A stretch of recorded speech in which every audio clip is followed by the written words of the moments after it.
So, are you all ready for some extra special entertainers? All right, that's what I like to hear. So please welcome to the stage, Shelton!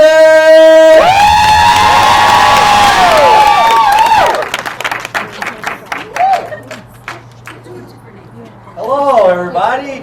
I'm going to keep my clothes on. I'm just going to talk to you guys for a second. I know, I'm sorry. I just moved here from Abilene, Texas. This is where that is. Yeah. Abilene is known mainly for two things. One being very conservative, and two being morbidly obese. It's a crazy town. They don't have bike lanes there. There's no parks or anything like that. No place to exercise. People there are basically pro-life until you're bored, and then they try and run you over. My grandma was raised in Abilene, and just to give you kind of an idea of the culture of the place, she was very disappointed to find out that I was living with my ex-girlfriend. She believed that sex was a sin, which I can understand for her because she grew up when there was no air conditioning. No sex for her was basically like two disgusting, sweaty people having it out in an outhouse in West Texas. So I tried to explain to her that sex for me was different. I had sex in climate-controlled buildings, you know, a lot of times in showers even. And I told her that's clean sex, so I think that's biblical. I don't know a whole lot about religion, though. I'm not religious. I thought I was for a while, but I realized I was doing home run instead of Father, Son, Holy Spirit. So I fucked that up. My mom was religious to the point of not believing in medicine, which is unfortunate because my brother was a bad asthmatic. And the doctor prescribed him steroids. He told her, you have to give these to him. They're life-saving medication. And she said, I see your steroids and I raised you lavender oil. R.I.P. my brother. I'm just kidding. My brother's still alive. He's actually a musician. He was recently on America's Got Talent. And yeah, pretty cool. Yeah. He got kicked off of like round 4 he got kicked off. And I was trying to encourage him, tell him that he's still a good musician, but it's hard to convince a musician that they're good when they got beat on national television by a dog that plays piano, you know? I've got a lot of friends in Abilene that are still very religious. They called me up the other day and said they're praying for prostitutes, and I was like, that's not how it works. You have to solicit them.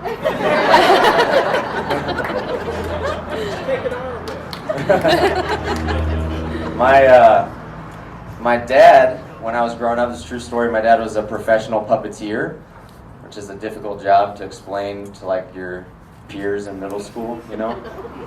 I used to try to explain it based on what their parents did, so like, I'd be like, my friend, his dad's a doctor, so my dad's kind of a doctor, he's like a foam proctologist.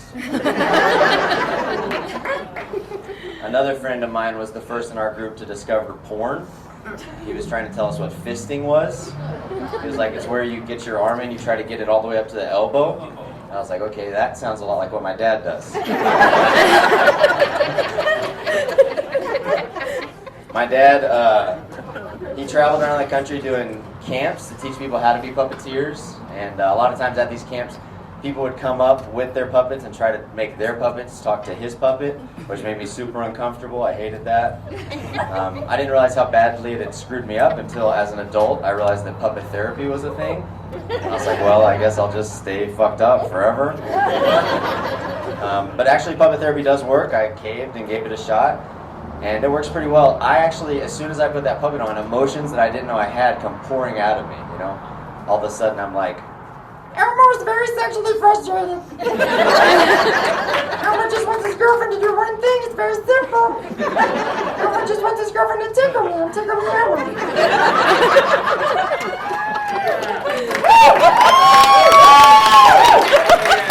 That's all I have memorized, so to the note.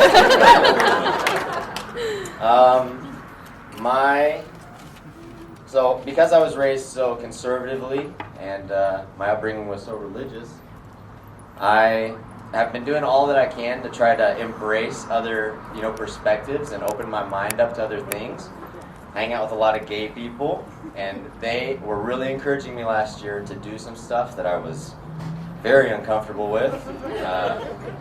But, you know, I don't want to knock it till I try it, and I want to do what I can to support the gay community. So, after a lot of talking and convincing, I'm proud to say that last year, my ex-girlfriend let me put in her butt. Oh. Yeah. I know, it's pretty brave of me. She didn't really do much. She just laid there, but I realized something. I realized probably maybe in part why gay guys are so excited about being gay. It's because you get free anal sex whenever you want. That's fantastic. It's awesome. I mean, and you can do it with or without commitment. But for straight guys, that's not the case. For straight guys, anal sex is basically an engagement ring, you know? Like if a woman's gonna let you put it in her butt, she probably also wants to meet your parents. I think it's nature's way of saying that commitment can be a really good thing. It can make you feel things you've never felt before. But it'll also be a little shitty. Ever since we got married, my parents have been like talking to us about having kids. They really want grandkids. And I'm just nervous about being a dad. I'm not sure that I'm ready. It just seems like there's a lot of rules you have to remember, you know? Like I know that you can leave kids alone for quite a while, like in a house, but it seems like that time goes down a lot, like if it's in a locked car, you know? It's just location, location, location. I just gotta remember. Also, since I've been married, I've been having quite a few communication issues with my wife. That's our biggest thing. Like the other day, she saw a documentary on Netflix about the female orgasm, which is like, Shelton, you should watch this. I think it'll help you. I was like, I don't know what that means, but I'll give it a try. So I sat down to watch it, and after a couple of minutes of looking for it, I couldn't find it. And so I got bored and just put on what I wanted to watch, which was short, and she looked like she enjoyed it, so. But afterwards I could tell something was up. She was upset. So I want to do what I can to support her and listen to her feelings and all that stuff, so I canceled Netflix. It seemed like that was the problem. Since we moved here, we've been trying to save money. I got a used truck recently. I bought one from a Latino man. It has a big mural on the back, like an RIP memorial. And I used to talk to myself in my old car, but lately I find myself talking to Pedro. It's kind of weird. I needed the truck because I have two small businesses. The first is a weed killing company, and I call it Planned Parenthood.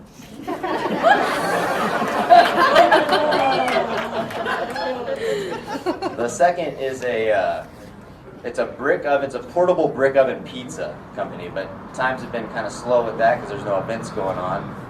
So I've been using that, kind of repurposed it as a small pet crematorium.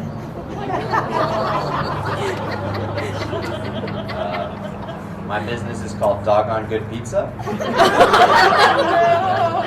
Your 5-star review on Yelp means a lot right now. It really helped me out. We've been trying to save money by using the stuff we have around the house. Like for instance, my dog needed a bath, but I was out of pet shampoo, so I had to bathe him in Axe. Which is a bad mistake because now he smells like a douchebag. It's just frustrating because I come home and he's got those thick white Oakleys on inside the house, you know. He's wearing a flat bill cap turned around backwards, and every time we go for a walk now, he catcalls every bitch on the block.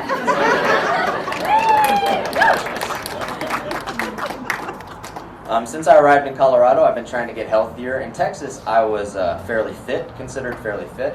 But in Colorado, I'm considered a little chubby, so I'm trying to get my shit together. I got some labs drawn, and it turns out that my testosterone's a little bit low. So I made a goal to try to increase my testosterone. I researched online. It turns out you can increase your testosterone by not masturbating for 7 days. So I tweaked my goal a little bit. My new goal is to maintain my current level of testosterone.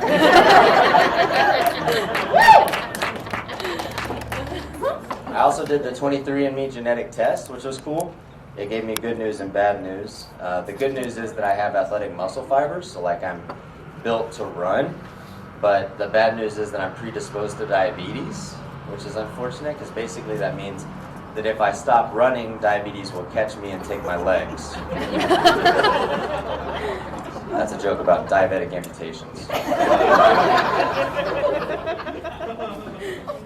Being healthy, I tried to start doing like MMA recently, and I was talking to a guy. I was thinking about doing it, and I was like, "Does it hurt when you're doing MMA?" And he was like, "No, it doesn't hurt when you get punched or anything because your adrenaline's so high. The only time it starts to hurt is like 5 years later when you can't remember your son's name." I started doing MMA because we just moved here, I wanted to make friends, and I know the best way to make friends is to suffer together. You know, that's actually how I met my best buddy. We met at a doctor's office, and we're both getting adult circumcisions. And that day, I lost a foreskin, but I gained a friend. I'm glad that like things are getting more progressive. You know, I think it's good, it's positive.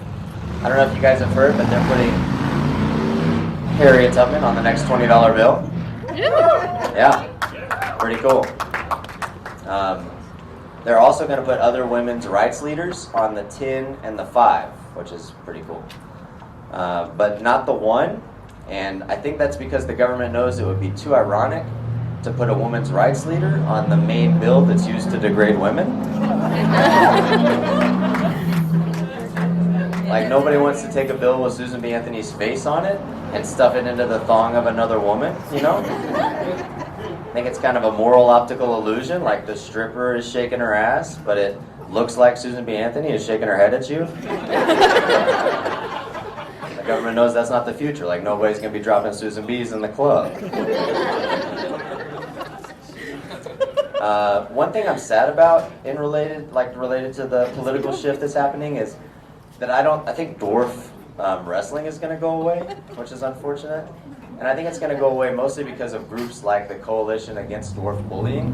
But their motto is stand tall for dwarfism, so it feels like they're doing a little bit of the bullying. You know?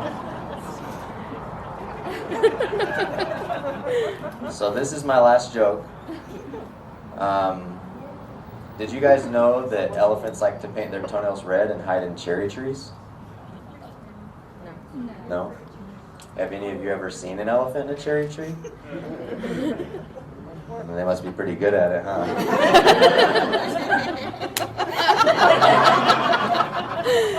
I know that's a lame joke, but I try and tell that joke every time because that was my granddad's favorite joke, and he died recently. And I always say that next just in hopes that somebody will give me some like piggy free beer or something. I've been saying that for a while and still nobody's ever bought me any free beer. My granddad taught me to never give up. And I don't know if I mentioned it, but he died really recently. So. All right, that's it. Thank you guys.